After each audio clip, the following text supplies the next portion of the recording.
কল্যাণী ইউনিভার্সিটির আন্ডারে নদিয়া এবং মুর্শিদাবাদ জোনের মধ্যে যে সমস্ত কলেজ রয়েছে, প্রত্যেকটা কলেজে তোমরা যারা এনইপি ফোর্থ সেমিস্টারের স্টুডেন্ট রয়েছে বিএ মেজর, তো তোমাদের যাদের ইতিহাস মেজর রয়েছে, তো ইতিহাস মেজরের আজকে তোমাদের সেকেন্ড পেপার অর্থাৎ মেজর 5 পেপারের সাজেশন নিয়ে আলোচনা করব।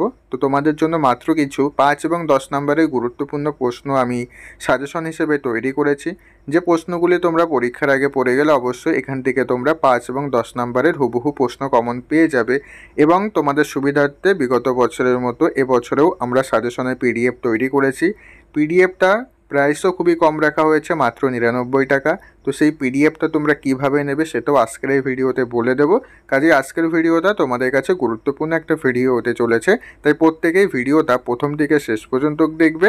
ভিডিওটা ভালো লাগলে ভিডিওটা অবশ্যই একটু লাইক করে দেবে এবং ভিডিওটা তোমার বন্ধুদের মধ্যেও শেয়ার করে দেবে। ওকে, তাহলে চলো ভিডিওর মেন বিষয়ে আসা যাক। তো দেখে নাও, স্ক্রিনের উপর তোমরা প্রত্যেকেই সাজেশনের প্রশ্নগুলি দেখতে পাচ্ছ। প্রথম প্রশ্ন রয়েছে, ইতালিতে কেন প্রথম নবজাগরণ দেখা দেয়? খুবই ইম্পর্টেন্ট একটা প্রশ্ন, অবশ্যই প্রশ্নটা পড়তে হবে। পরবর্তী প্রশ্ন, রেনেসাঁস বলতে কী বোঝায়? রেনেসাঁসের বৈশিষ্ট্যগুলি লেখো। এই প্রশ্নটাও খুবই ইম্পর্টেন্ট রয়েছে, পরীক্ষায় আসতেই পারে, তো অবশ্যই প্রশ্নগুলি ভালো করে পড়বে। পরের প্রশ্ন, তুমি কি মনে করো যে সপ্তদশ শতকে ইউরোপের তীব্র এক সংকট দেখা দিয়েছিল? পরের প্রশ্ন, শিল্প বিপ্লব ইংল্যান্ডে কেন প্রথম সংগঠিত হয়েছিল? পরবর্তী প্রশ্ন, আমেরিকার স্বাধীনতা যুদ্ধের কারণগুলি কী কী ছিল? এই যুদ্ধের তাৎপর্য বর্ণনা করো। পরের প্রশ্ন, সপ্তবর্ষব্যাপী যুদ্ধের পটভূমি বিশ্লেষণ করো। পরের প্রশ্ন, স্পেনের উত্তরাধিকার যুদ্ধ সম্পর্কে যা জানো লেখো। পরবর্তী প্রশ্ন, 30 বছরের যুদ্ধের কারণ ও ফলাফল আলোচনা করো। পরের প্রশ্ন, ফ্রান্সকে একটি শক্তিশালী ও কেন্দ্রীভূত রাষ্ট্রে পরিণত করার ক্ষেত্রে কার্ডিনালের ভূমিকা কী ছিল? পরের প্রশ্ন, ইউরোপে ক্রুসেডের তাৎপর্য কী ছিল? পরের প্রশ্ন, ওয়েস্টফেলিয়া চুক্তির উপর একটি সংক্ষিপ্ত টিকা লেখো। পরের প্রশ্ন, ইউরোপের সামন্ততন্ত্র থেকে পুঁজিবাদের উত্তরণ প্রসঙ্গে দুটি ঐতিহাসিক বিতর্কের পর্যালোচনা করো। পরের প্রশ্ন, ইউরোপীয় অর্থনীতিতে মার্কেটিলিজম সম্পর্কে একটি সংক্ষিপ্ত নিবন্ধ লেখো। তো এখানে যে প্রশ্নগুলি দেখছো, এই প্রশ্নের সাজেশনের পিডিএফ আমরা তৈরি করেছি। পিডিএফের প্রাইসটাও তোমাদেরকে বলে দিয়েছি, খুবই কম রাখা হয়েছে। বাজার চলতি বইয়ের থেকেও অর্ধেকের অর্ধেক দাম রয়েছে, এবং অন্য কোনো জায়গা থেকে পিডিএফ নিতে গেলে সেখানে তোমাদের থেকে প্রচুর টাকা নিয়ে নেয়।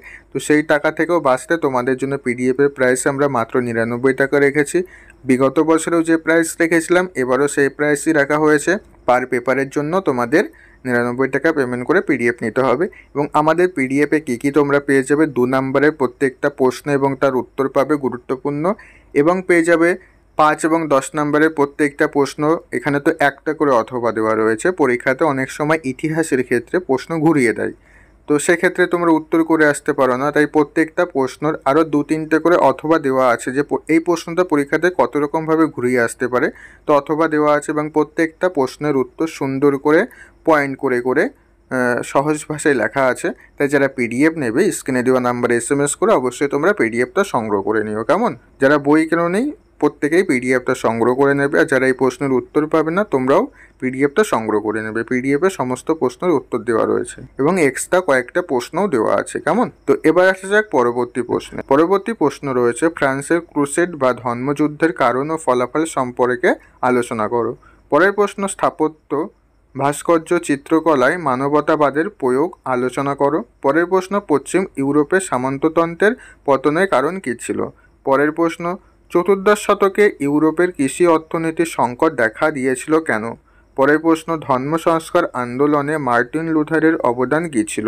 পরবর্তী প্রশ্ন, রেনেসাঁসের সঙ্গে রিফর্মেনের সম্পর্ক আলোচনা করো। পরের প্রশ্ন, মানবতাবাদ বলতে কী বোঝো? পরের প্রশ্ন, সোসাইটি অব জেসাস সম্পর্কে একটি সংক্ষিপ্ত টিকা লেখো। পরের প্রশ্ন, ইউরোপের ধর্ম সংস্কার আন্দোলনের অর্থনৈতিক প্রভাব বিশ্লেষণ করো। পরের প্রশ্ন, মুদ্রণ বিপ্লবের ফলাফল বা গুরুত্ব আলোচনা করো। পরবর্তী প্রশ্ন, বৈজ্ঞানিক বিপ্লব বলতে কী বোঝো? পরের প্রশ্ন, ইউরোপের অর্থনীতির উপর মূল্য বিপ্লবের কী প্রভাব পড়েছিল? পরের প্রশ্ন, ইংল্যান্ডে শিল্প বিপ্লবের আর্থসামাজিক প্রভাব বিশ্লেষণ করো। পরের প্রশ্ন, প্রাথমিক পর্বে জাতির রাষ্ট্র হিসাবে ফ্রান্সের উত্থান বিশ্লেষণ করো। পরবর্তী প্রশ্ন, ইংল্যান্ডের জাতীয় রাষ্ট্র গঠনের ক্ষেত্রে ইংরেজদের গৃহযুদ্ধের অবদান কতটা ছিল? পরের প্রশ্ন, পুঁজিবাদ কি? পুঁজিবাদের আবির্ভাব কিভাবে ঘটে? পরবর্তী প্রশ্ন, জন ক্যালভিনের মতাদর্শন সংক্ষেপে আলোচনা করো। পরবর্তী প্রশ্ন এবং আজকের সাজেশনের লাস্ট প্রশ্ন, রেনেসাঁস শব্দটি মধ্যযুগীয় সংস্কারের বেড়াজালের আবদ্ধ মানুষের মুক্ত ও দুঃসাহসিক চিন্তাধারার পুনর্জন্মকে বোঝায়, ব্যাখ্যা করো। তো এই ছিল তোমাদের লাস্ট মিনিট 5 এবং 10 নম্বরের গুরুত্বপূর্ণ প্রশ্নের সাজেশন।